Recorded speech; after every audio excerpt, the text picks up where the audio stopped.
Hello, I'm Joe Ferguson. This is my studio in Weston.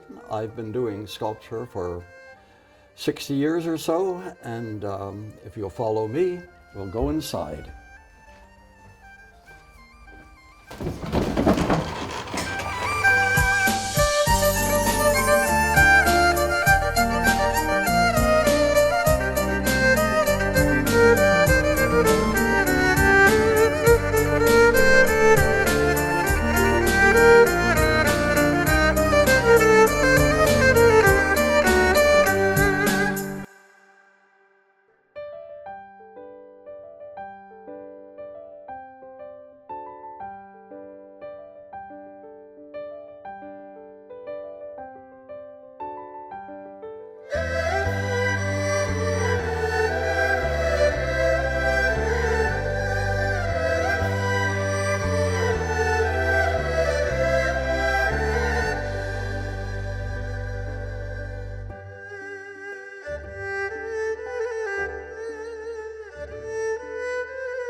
I want to talk about starting this class, which goes way back, half a century or more.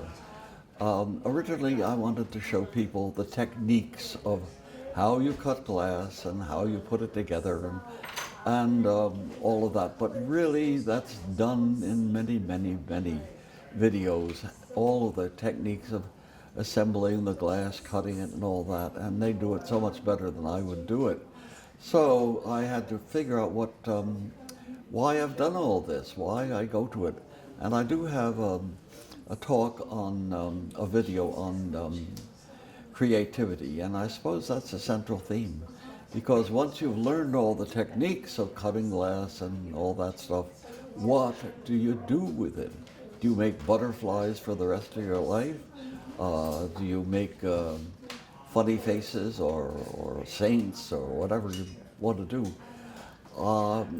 I really am interested in creativity. It's been, my life has been more or less creative life, and so I'd like to pass that on.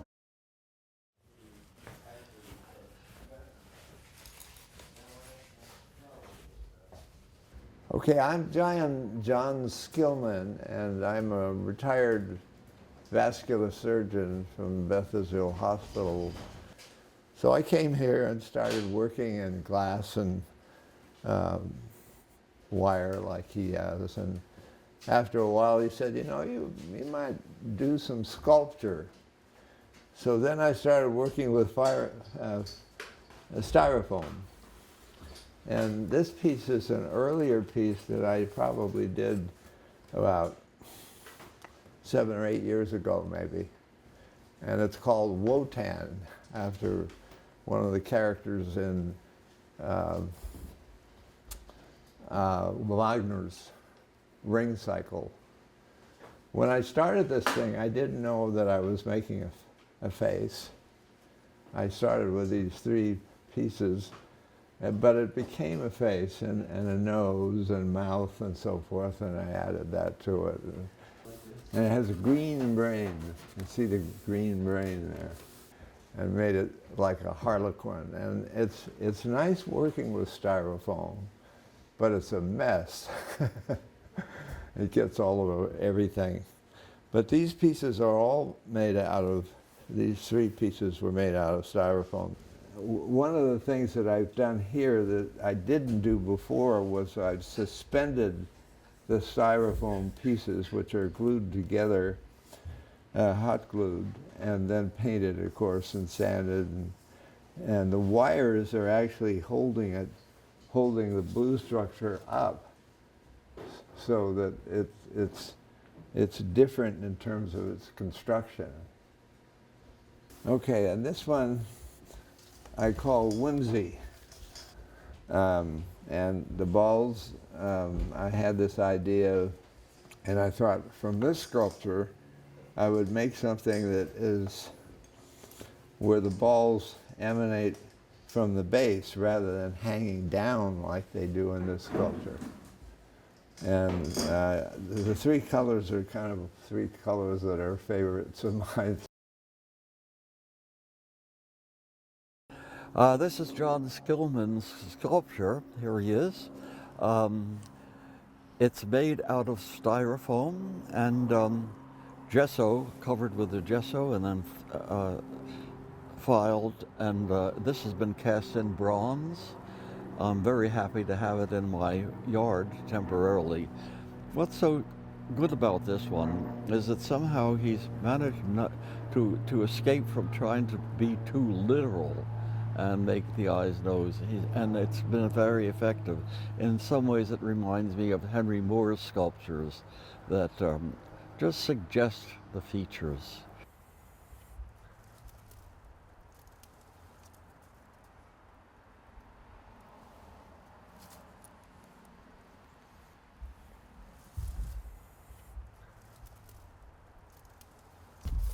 When I made this sculpture, as Joe said, the initial thing was blocks of styrofoam that were stuck together with hot glue. And so I had to figure out how to get the two figures together. But it was a fun sculpture to do.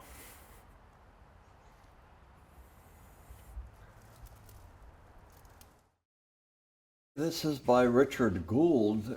He couldn't be here to show his work, but what's important, I think, to this whole presentation is this is a good illustration of how people change and what they do. This is a very early piece that he did probably 7 years ago, and now this is what he's working on now. He has obviously made a big jump from a kind of mechanical repetition, which an engineer would do. He's an engineer, and he's gone into total abstraction. One of the problems he has with this too, though, which is obvious, is that the thing is liable to tip over. So you have to be not only conscious of the aesthetic, and sometimes you have to let the aesthetic of the object come out of its sense of balance as well, because it's important to have it stand up properly. And if you do have, it's like a plant. All plants really have a root to hold them down to the earth, and they have a stalk that's going to be strong enough to withstand the wind. Now with this sculpture, we're going to have to work on it because he has to have this heavy weight here just to keep it in mind.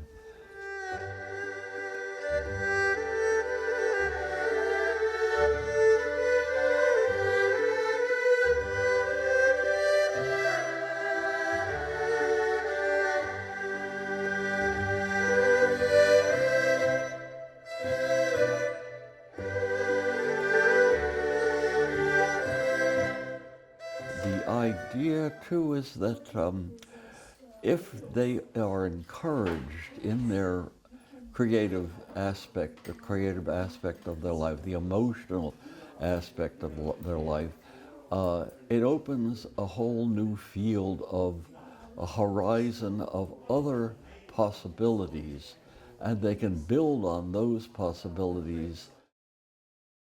I'm Bob Karras, and I'm from Hudson. These are more recent pieces. I've made I'm on my 28th, 30th piece at this point. This is a tabletop piece from my sister, and it's called Giving. And she gets the family together. Traditionally, my parents always had these traditions of Mediterranean stuff, and so holidays and different things. And she carried on that tradition. And she's a Julia Child type cook, so it's an incredible experience. So this is for her. This is a piece I just started, and it's basically an amateur stage. Okay, I'm not quite sure where it will go, but we'll see. I find that it's food for the brain, and it makes me think. And I can tell after I spend some time doing this that, you know, it can feel very satisfying, and I feel very alert. Everything you see here, it's remarkable how everybody just progresses. You know, you start from zero essentially, and you see the creativity just flow. Look along the bench, it's everywhere. And it's such a wonderful feeling. Joe inspired me in so many ways through my life.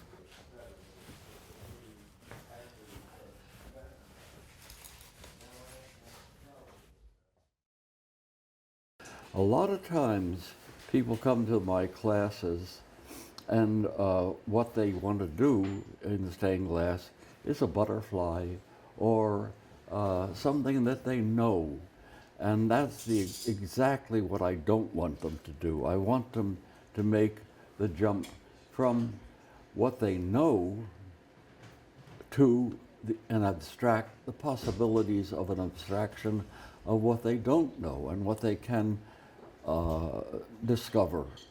And often they resist that. They don't like leaving butterflies. They don't like leaving things that are useful. That's another thing about doing these art things is you really don't have to, they don't have to be useful. They just have to please you.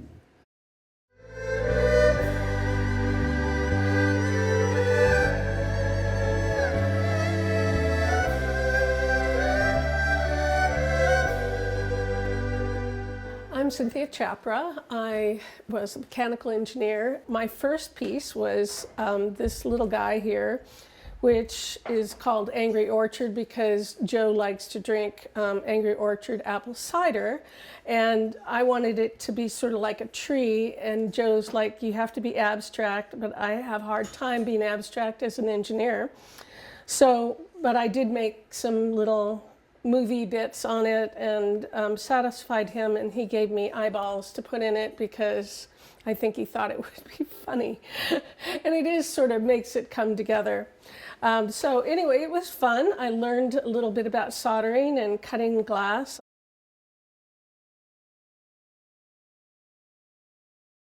So Joe wanted me to go big, and I started bending some big wires. And I have made this, which I think went against everything that Joe actually goes for because it's different. It's sort of like my personality, a little bit twisted. So there's twisted glass. I didn't know how to do it, but finally I figured it out. And it also has butterflies. I don't know if you can see the butterflies, but there are butterflies flying all through here, which go against Joe's thing. But it's come out beautifully.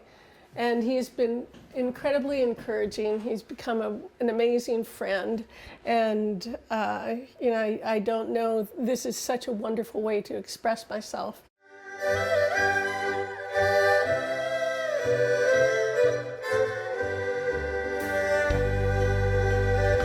Hi, I'm Yuko Kojima. I'm from town of Weston. In the beginning, I started to make very tiny thing. The first thing I made was a stained glass Christmas tree 3D thing. And Joe always advised me to make abstract. And mine looked quite real Christmas tree. But I wanted to make something in the garden, so I drew one design.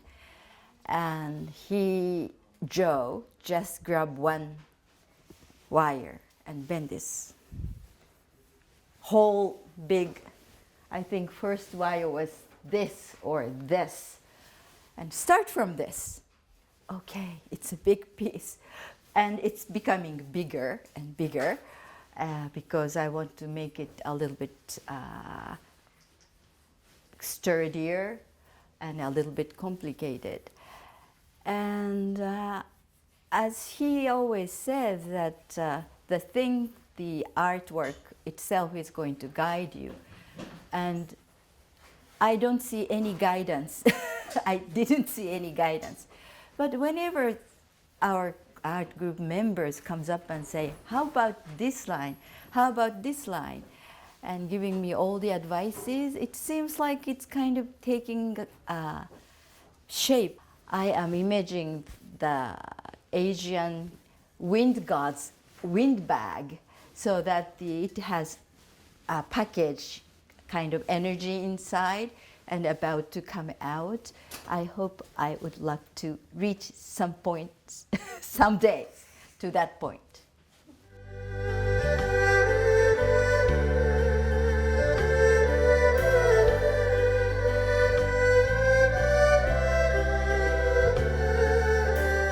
Okay, my name is Tatiana Divenskaya and I'm from Newton. Speaking of my art, I always wanted to try glass. I tried all different medias before, never tried glass. So I'm still learning and have a lot of stuff to learn, and I'm still doing stuff which I know about. I never emerged to abstract stuff. So this is my fish number 3. It's still fish. It's still what I know about. And each my fish becomes more and more dimensional. Is it supposed to roll? I don't know yet. It has all kind of different possibilities. So you can do this, like it's jumping out of the water. You can do this, like it's other way kind of. So I'm still trying to balance it and figure out what it's gonna be. But as Joe says, it will tell me later how it's supposed to be. So far I'm pretty much done with the eye. And now I'm trying to go down and figure out my colors, my shapes, what is gonna be here. I don't really know how it's gonna be ended up. I never know how it will end up, because at first I usually see something one way and it happens to go to different ways. That was fish number 2. I enjoy just kind of express myself, express my feelings about colors, shapes.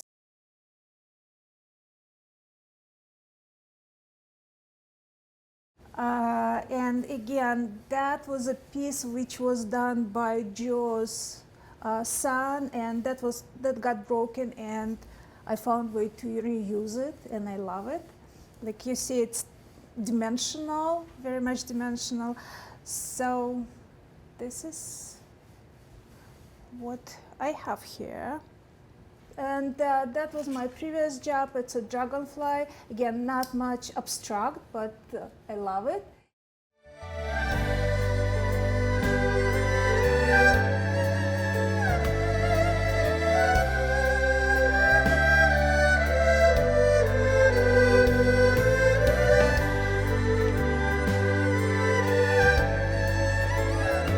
We are all image makers confronted with the blank canvas, the sculptural space we move in, the infinite patterns of thought and ideas we entertain.